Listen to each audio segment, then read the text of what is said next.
Nós vamos continuar olhando para as cartas do Apocalipse, e hoje nós vamos ler e tirar lições para nossas vidas na carta à igreja em Tiatira, que é Apocalipse 2, do verso 18 até o 29, terminando assim o capítulo 2 de Apocalipse. Então diz assim: ao anjo da igreja em Tiatira escreve: estas coisas diz o Filho de Deus, que tem os olhos como chama de fogo e os pés semelhantes ao bronze polido. Conheço as tuas obras, o teu amor, a tua fé, o teu serviço, a tua perseverança e as tuas últimas obras, mais numerosas do que as primeiras. Tenho, porém, contra ti o tolerares que essa mulher, Jezabel, que a si mesmo se declara profetiza, não somente ensine, mas ainda seduza os meus servos a praticarem a prostituição e a comerem coisas sacrificadas aos ídolos. Dei-lhe tempo para que se arrependesse. Ela, todavia, não quer arrepender-se da sua prostituição. Eis que a prostro de cama, bem como em grande tribulação, os que com ela adulteram, caso não se arrependam das obras que ela incita. Verso 23: matarei os seus filhos, e todas as igrejas conhecerão que eu sou aquele que sonda mentes e corações, e vos darei a cada um segundo as vossas obras. Digo todavia a vós outros, os demais de Tiatira, a tantos quantos não têm essa doutrina, que não conheceram, como eles dizem, as coisas profundas de Satanás, outra carga não jogarei sobre vós. Eu tão somente conservai o que tendes até que eu venha. Ao vencedor que guardar até o fim as minhas obras, eu lhe darei autoridade sobre as nações, e com cetro de ferro as regerá e as reduzirá a pedaços, como se fossem objetos de barro. Assim como também eu recebi de meu Pai, dar-lhe-ei ainda a estrela da manhã. Quem tem ouvidos, ouça o que o Espírito diz às igrejas. Vamos orar? Querido Deus, agradecemos a Ti por esta oportunidade de poder ler a Tua palavra e meditar nela. Que o Senhor possa falar conosco, que nós possamos, ó Deus, aplicá-la em nossas vidas. Agradecemos-te pelas bênçãos, agradecemos-te por poder estar aqui com a igreja reunidos nesse momento. Nós te louvamos no nome de Jesus. Amém. Nós vamos trabalhar com o tema: uma igreja tolerante ao pecado e à falsa doutrina. Quando nós olhamos nos evangelhos, e aqui eu quero dizer que nós temos buscado trazer palavras de Jesus em todas as cartas, para que nós possamos ligar ao que Jesus ensinou e olhar e ver que as igrejas muitas vezes leem a palavra, mas não estão praticando o que Jesus ensinou. Então, para que nós não deixemos que Apocalipse se distancie, porque sempre temos a ideia de que Apocalipse fala sobre o futuro, então nós distanciamos do que Jesus ensinou, mas nós procuramos aqui trazer e lembrar a palavra de Jesus, condenando o que nós falamos aqui. Tiatira, uma igreja tolerante ao pecado e à falsa doutrina. Nós encontramos Jesus ensinando nos evangelhos, e ali ele condena a cumplicidade. E você pode ler aqui, tolerar a prática do pecado. Nas cartas do apóstolo Paulo também ele fala nesse sentido. Vou lembrar apenas um texto aqui, existem muitos outros, mas quando ele escreve para a igreja de Éfeso, lá em Efésios capítulo 5, verso 11, ele diz assim: não sejais cúmplices nas obras infrutíferas das trevas, antes, porém, reprovai-as. Então, Então, essa é a palavra que foi falado no decorrer do tempo para a igreja. Tanto Jesus quanto o apóstolo Paulo também falam assim: olha, não sejam cúmplices, mas reprove, não aceite. Outro exemplo é a advertência de Jesus aos discípulos contra levar alguém a pecar. Eu vou ler o texto, Lucas capítulo 17, versos 1 e 2. Disse Jesus aos seus discípulos: é inevitável que venham escândalos, mas ai do homem pelo qual eles vêm. Melhor lhes fora que se lhe pendurasse ao pescoço uma pedra de moinho e fosse atirado no mar, do que fazer tropeçar a um destes pequeninos. Então nós já podemos aplicar aqui isso que é importante. É uma carta, a carta está aberta. Não há algumas coisas que nós nem precisamos explicar muito, outras nós vamos explicar, mas já podemos entender aqui que nós não podemos ser cúmplices do pecado. A igreja não pode ser cúmplice e nem desejar andar no caminho do erro. Esta já é uma palavra de advertência para nós também, porque quando não podemos nos deixar influenciar pelo mundo e compactuar com o pecado. Eu aqui usa a palavra tolerar, né? Eu usei a palavra compactuar. E sabe por quê? Porque os padrões desse mundo nos seduzem e nos conduzem à morte eterna. Essa é a advertência para nós também. Então, nós já começamos aqui lembrando uma advertência para a igreja hoje. E pensando nisso, me veio aqui, até anotei aqui, a parábola do joio e do trigo. Tão conhecida nossa, hein? E vocês, eu vou ler o texto aqui, vocês vão acompanhar a leitura dele. Nós vamos lembrar que eles queriam, os trabalhadores queriam já tirar o joio, porque cresceu junto. O homem falou: não, vocês vão deixar até a colheita. Aí nós vamos ver o que vai acontecer com o joio, o que vai acontecer com o trigo. E é bom nós aplicarmos também nessa questão. Nós não podemos tolerar, não podemos aceitar. As pessoas estão no meio de nós, mas não podemos aceitar. Então diz assim, Mateus 13, do verso 24 ao 30. Outra parábola lhes propôs, dizendo: o reino dos céus é semelhante a um homem que semeou o quê? Boa semente no campo. Mas, enquanto os homens dormiam, veio o inimigo dele, semeou o joio no meio do trigo e retirou-se. E quando a erva cresceu e produziu fruto, apareceu também o joio. Então, vindo os servos do dono da casa, lhe disseram: Senhor, não semeaste boa semente no campo? De onde vem, pois, o joio? Ele, porém, lhes respondeu: o inimigo fez isso.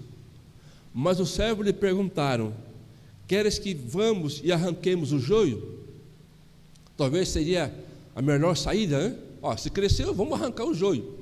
E a resposta foi: não, replicou ele, para que ao separar o joio, não arranqueis também com ele o trigo.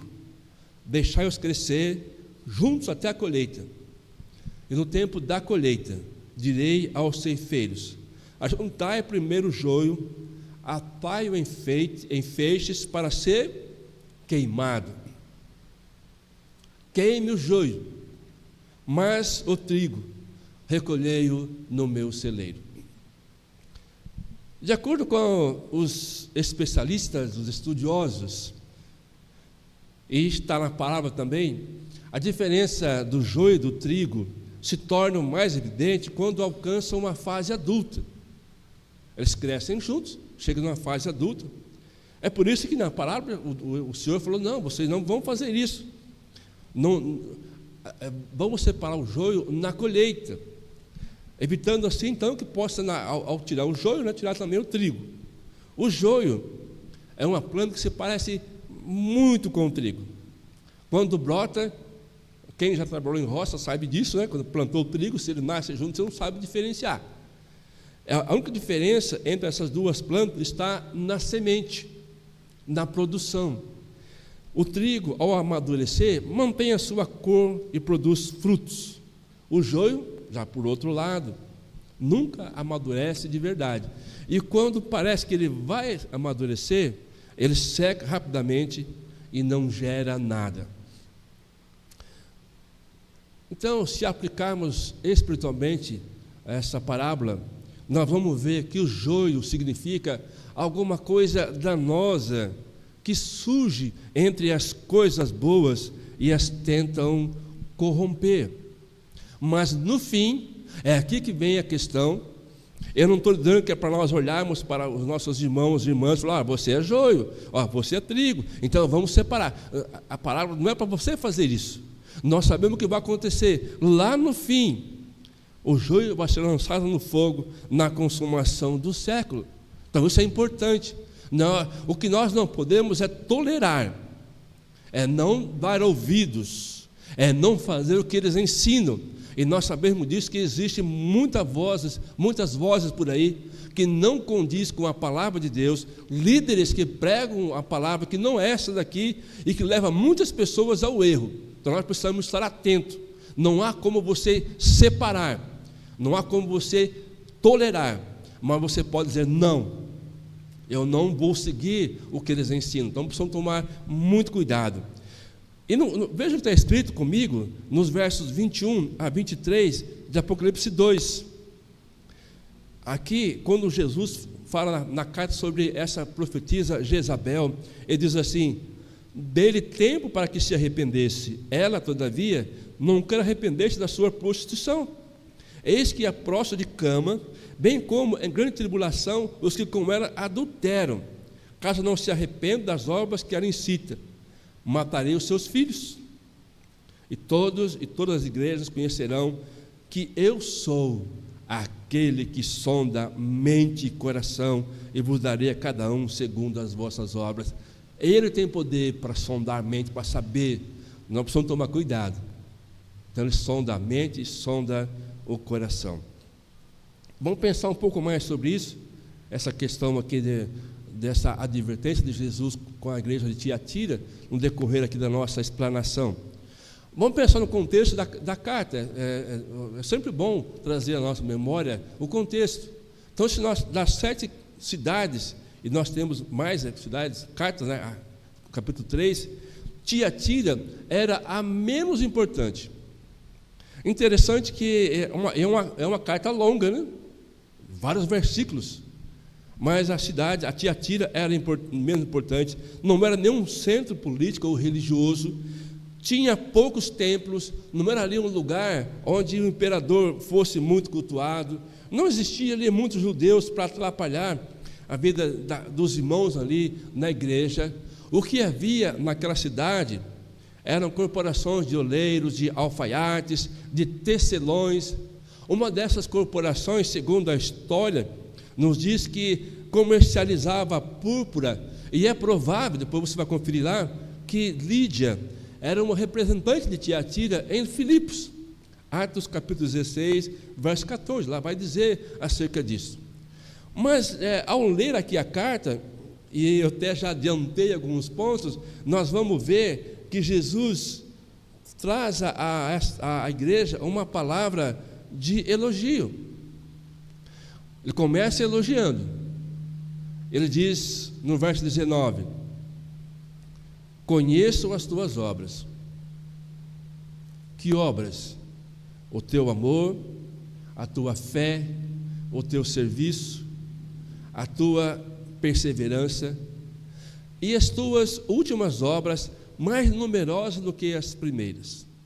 Então Jesus, ao escrever a carta, e essa carta inspirada pelo Espírito, inspirando João, ao escrever a carta, ele diz: olha, eu conheço essas obras que cresciam e eram caracterizadas por fé, por amor, por paciência.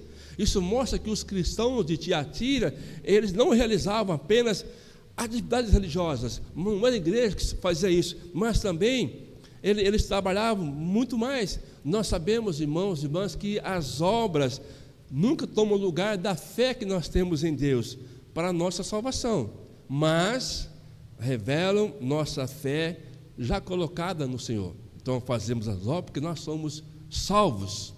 Assim também vivia a igreja, os cristãos de Tiatira.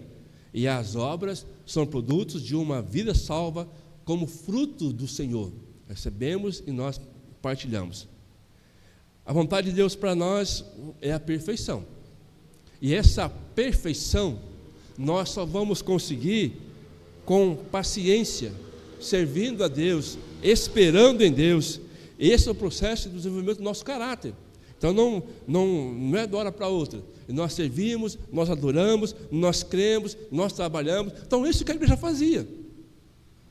Aí a pergunta que às vezes você já fez, mas qual era então o erro dessa igreja? Se nós olhássemos para essa igreja, nós falamos, essa igreja está ótima. Ela tem fé, tem amor, tem serviço, é uma igreja perseverante. E a obra que eles faziam era mais numerosa do que as primeiras, uma igreja que trabalhava. Então, por isso que é só o Senhor que sabe, sonda a mente e o coração. Então, vamos ver qual era então o erro desta igreja. É o verso de número 20. Tolerava os falsos ensinos. Aí vem aquela advertência, tenho, porém, contra ti. Aí vem na sequência. Esta era uma característica negativa, então tolerava os falsos mestres. É uma igreja que, depois nós vamos continuar aqui, não vou adiantar, né? Mas acontecia isso naquela igreja. Não existe amor, ou até trabalho que possa compensar a tolerância do mal.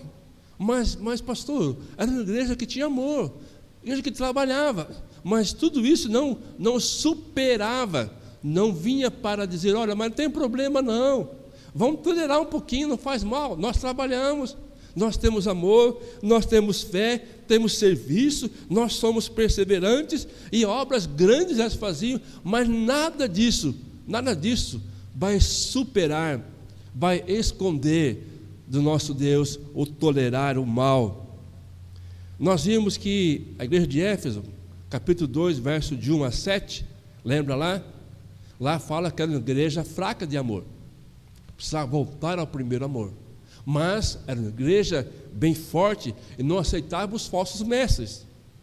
E aqui em Tiatira, nós vemos uma igreja que crescia em amor, mas se mostrava tolerante às falsas doutrinas. E o que é pior? Isso que o que é pior, porque ela não só tolerava o mal, mas se mostrava orgulhosa e não havia interesse em mudar de atitude. É exatamente aqui. Tolerava o mal, sabia e se achava muito bem ali e não queria mudar a sua atitude. Os extremos, fraqueza do amor genuíno e tolerância às falsas doutrinas, precisam e devem ser evitados. O equilíbrio que a Bíblia ensina é dizer a verdade em amor. Então nós estamos dentro de uma igreja excelente aos olhos, mas o coração não está vivendo de acordo com o que Jesus havia ensinado. É importante nós destacarmos aqui, você vai ver 3 pontos que as igrejas, todas elas, sofreram 3 ameaças: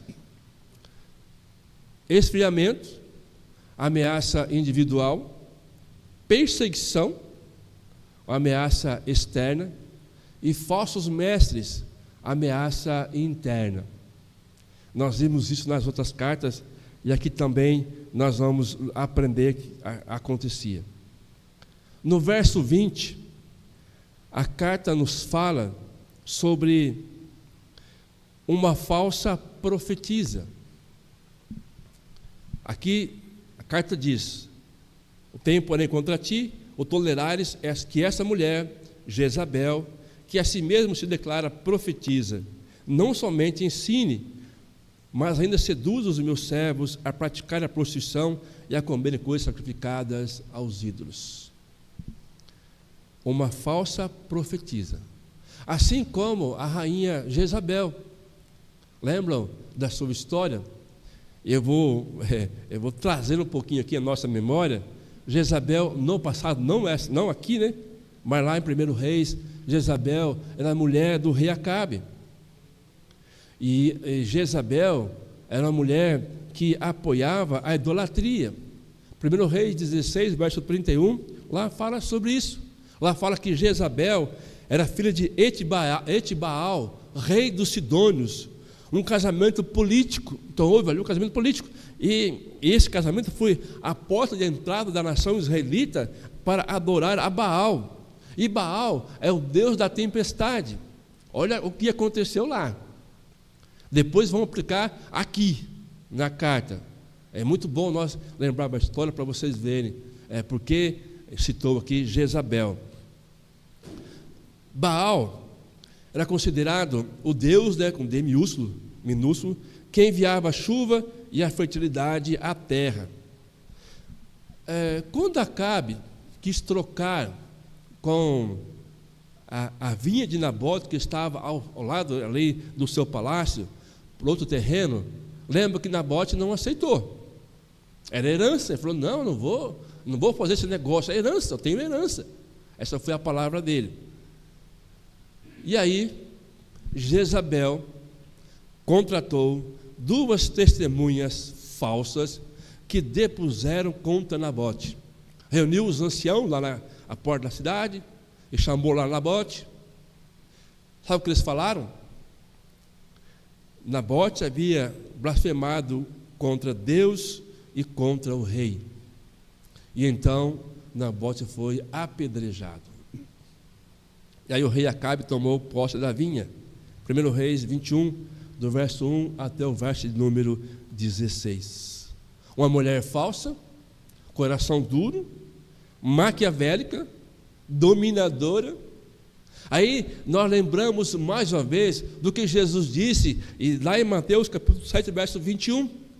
Nem todo que me diz Senhor, Senhor, lembra lá, entrará no reino dos céus, mas aquele que faz a vontade de meu Pai que está nos céus. Então, por isso que esse aqui é o problema. Não é a questão da pregação.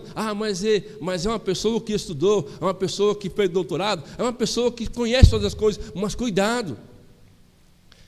Veja se estão falando a verdade. Veja o que ele prega, se é a favor da palavra, se não é. Nós precisamos, como foi lembrado aqui, como os cristãos lá de Bereia, quando o apóstolo Paulo pregava, eles iam lá para conferir lá na Bíblia se era verdade. O apóstolo Paulo, que escreveu essas cartas tão lindas para as igrejas, cartas pastorais, que nós estudamos quantas vezes e serve para nós, para o nosso alimento espiritual, mas tinha ali cristãos que iam conferir, é verdade ou não? Precisamos fazer isso, não é duvidar, mas eu quero aprender mais. Vamos ver se falou, está escrito aqui, se é verdade. Vamos confirmar, vamos conferir. Eu citei textos aqui, lógico, não vai dar para pôr todos ali, mas se você lembrar, vá lá conferir essa história de Jezabel, o que ela fez. Está lá em 1 Reis, capítulo 21, do verso 1 até o 16, confiram lá, para que você possa entender por que a carta cita Jezabel aqui. Nós precisamos buscar, compreender, aprofundar, crescer, para que nós não venhamos a tolerar os falsos ensinos. Existem muitos por aí, e pessoas que nós conhecemos, famosas, que pregam não a verdade, mas pregam uma mentira, usando a palavra do Senhor. Então precisamos tomar cuidado. É o joio no meio do trigo. Não é para nós não temos condições de tirar o joio, de cortar o joio, mas o Senhor tem. Mas podemos não tolerar, podemos não aceitar, podemos não ouvir essas mensagens, essas palavras, que são palavras muito bonitas, muito bem trabalhadas, discurso ótimo, mas não pregam a verdade bíblica. Então precisamos tomar cuidado. Essa carta que nós estamos lendo, então revela a condenação. Eu vou colocar aqui de alguns, e depois vocês vão ver, a carta vai dizer isso. Então havia no meio da igreja, isso é bom nós entendermos, porque na leitura depois nós vai dizer aqui também, que havia ali alguns dentro da igreja que toleravam a doutrina de Jezabel, uma falsa profetiza.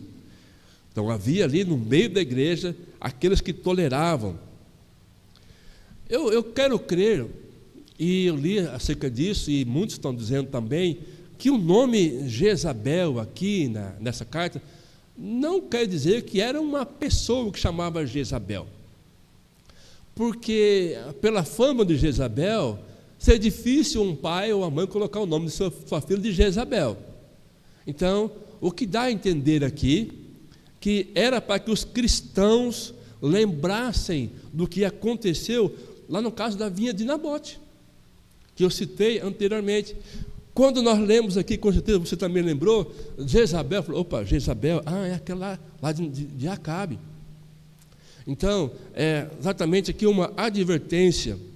E essa falsa profetisa, que diz aqui o texto, ensinava e seduzia os cristãos a praticar a prostituição e a comer coisas ou alimentos sacrificados aos ídolos. Então, veja, ela estava no meio da igreja, ela estava lá pregando, ensinando, e levando as pessoas a fazer o que a Bíblia condena. É isso que a carta diz: tenho, porém, contra ti, vocês toleram essa pessoa. Aqui pode dizer assim, essa pessoa pode ser um homem, uma mulher, não importa, mas essa pessoa que diz coisas que não condiz com a palavra, e vocês aceitam, vocês toleram, vocês se inflam por dizer, temos alguém aqui que prega muito bem, que fala muito bem, mas ele fala a verdade bíblica ou não? Isso nós precisamos ter sempre em mente. E Jezabel, então, que essa falsa profetisa, misturava idolatria e prostituição com a fé cristã. Não estão vivendo tempos assim? Tudo pode, né? Tudo pode fazer. Há uma pregação diabólica que diz, eu não tenho problema. Você pode ser cristão? Não tem problema não, todo mundo faz. É mais ou menos essa palavra que vinha ao coração, aos ouvidos de quem estava na igreja. É como assim, olha, não tem problema. Essa mistura entre idolatria e prostituição com a fé cristã, apesar de reconhecer as boas obras da comunidade, não, vocês estão trabalhando muito bem, tem amor, tem fé, volto a dizer aqui, tem serviço, tem perseverança, vocês trabalham muito bem, então não tem problema. É como se fosse uma compensação pelo seu trabalho, tentando aqui trazer para nós, né, nosso dia a dia, que é uma compensação. Afinal, não tem problema, todo mundo faz, todo mundo vive. Tolerar, que aparece aqui, significa que a igreja sabia, ela sabia dessa falsa profetisa, mas se negava a repreender ou até proibir que ela se manifestasse. Essa pessoa que pregava falsa doutrina. Tolerância, isso é muito importante, é o ato de você concordar, aliás, não concordar com algo. Então, eu não concordo com alguma coisa, mas não se posiciona contrariamente. Então, isso é tolerar. Eu não concordo, mas tudo bem. As pessoas falam, eu não concordo, mas deixa rolar. Por que dizem isso? Porque elas têm medo de represálias, têm medo de perseguição. Então, olha, deixa as águas correrem. Não é assim que a Bíblia ensina. Martin Luther King, com respeito a essa palavra tolerância, ele afirmou, diz assim, não tenho medo do grito dos maus, mas do silêncio dos bons. Pois quem pode impedir a maldade de agir é a bondade, e combater o mal faz parte de quem de fato é bom. Isso é que a advertência, a carta aqui. Então Jesus olha para aquela igreja, aqui, vamos para Tiatira, e vê que a honra que pertence a ele estava sendo conferida a outro. Esse que era o ensino, nós já lembramos disso. Pois essa falsa profetisa ensinava a igreja a adorar a Apolo. Não aparece aqui, mas é o que ela fazia. Segundo a mitologia grega, Apolo era filho de Zeus. Os gregos eram religiosos ao extremo. Vou lembrar que um episódio aconteceu com o apóstolo Paulo em Atenas. Estava lá e quando esperava Timóteo e Silas, ele começou a observar, lembra, lá em Atos 17, 16 em diante, ele começou a observar que ela ali era uma cidade que havia muitos deuses, e o seu espírito se revoltava face a essa idolatria do povo. E no verso 23, o apóstolo Paulo aproveitou ali uma inscrição. Havia lá um Deus que não tinha nome. Então lá estava assim, ao Deus desconhecido. Então os gregos tinham medo de esquecer algum Deus e adoravam um Deus que não conheciam. Então o apóstolo Paulo aproveita essa inscrição e diz: esse que adorar que sem conhecer é precisamente aquele que eu vos anuncio. Atos, verso 17, verso 23, ele pegou aquele gancho. Esse Deus que vocês adoram, que vocês não conhecem, é o Deus que eu sirvo. Ele pregou a mensagem. Mas porque havia ali uma cidade imersa, né, em adorar outros deuses. O verso 18, na parte B, diz assim: essas coisas, diz o Filho de Deus, que tem os olhos como chama de fogo e os pés semelhantes ao bronze polido.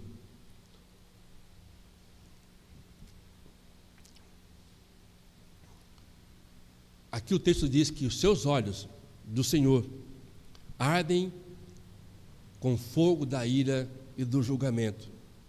Jesus ressuscitou e tomou para si o seu grande poder e está sobre todos. Então ele falou: olha, eu estou observando, eu sondo mente e sondo coração, e a sua glória não repartirá com ninguém. Precisamos entender isso também. Existem tantas vozes, lembra?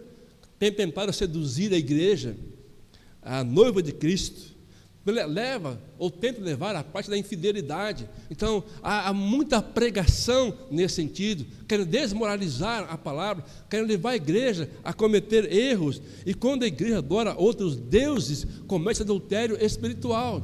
Então Jesus se apresenta dessa forma: eu venho com os meus olhos ardem com fogo da ira e do julgamento. Verso 22 e 23, nós já lemos, então tem uma advertência aí. Os que não se arrependerem, está lá, são ameaçados com punição e morte. Lembra do joio e do trigo? O joio vai para a fornalha, o trigo vai para o celeiro. Isso vai acontecer quando nosso Senhor voltar. Ao se arrependerem, verso 26, então tem uma palavra de esperança aí. Jesus diz que se transformarão na maravilhosa igreja missionária. Olha que lindo. Há um elogio, há uma advertência, chama a atenção. Vocês precisam se arrepender. Não sigam os falsos profetas, ouçam apenas a minha voz. Eu sou aquele que vocês devem servir e adorar. A minha glória não divido com ninguém. Então essa foi a palavra. E no verso 26 ele fala assim: ao vencedor. Olha só, aquele que vencer, que guardar até o fim as minhas obras, eu lhe darei autoridade sobre as nações. Então, uma igreja com poder missionário, ela vai ter autoridade sobre as nações. Eu falei que na igreja lá havia alguns, né? Então nós vamos agora ver, por que eu falei isso? Então, para terminar aqui a nossa meditação, o verso 28, tem aqui uma palavra de esperança. Aliás, eu vou ler antes, porque eu falei que eram alguns, né? Verso 24: digo todavia a vós outros, os demais de Tiatira. Falou, então, havia alguns que obedeciam a Jezabel, que toleravam a sua doutrina, os seus ensinos, e não se importavam em repreendê-la, mas havia outros, há tantos quantos não pensam a doutrina, que não a conheceram, como eles dizem, as coisas profundas de Satanás, outra carga não julgarei sobre vós. Então, isso é exatamente o joio e o trigo. Não tem como dizer, olha, mas não encaixou sim. Tem pessoas que servem a Cristo, o trigo, mas tem pessoas que não servem a Cristo, que é o joio, mas estão juntos. Para quem é trigo, ele falou assim: eu não vou impor outra carga sobre vós, né? Não jogarei outra carga sobre vós. Então no verso 28 diz assim: assim como também eu recebi de meu Pai, dar-lhe ainda a estrela da manhã. Jesus vê tudo, não tem como nos esconder. O próprio salmista Davi diz isso, né? No Salmo 139.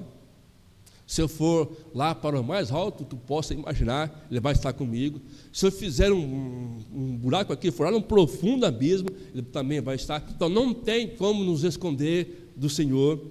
Jesus vê e faz distinção absoluta entre os seus servos e entre aqueles que servem a Satanás.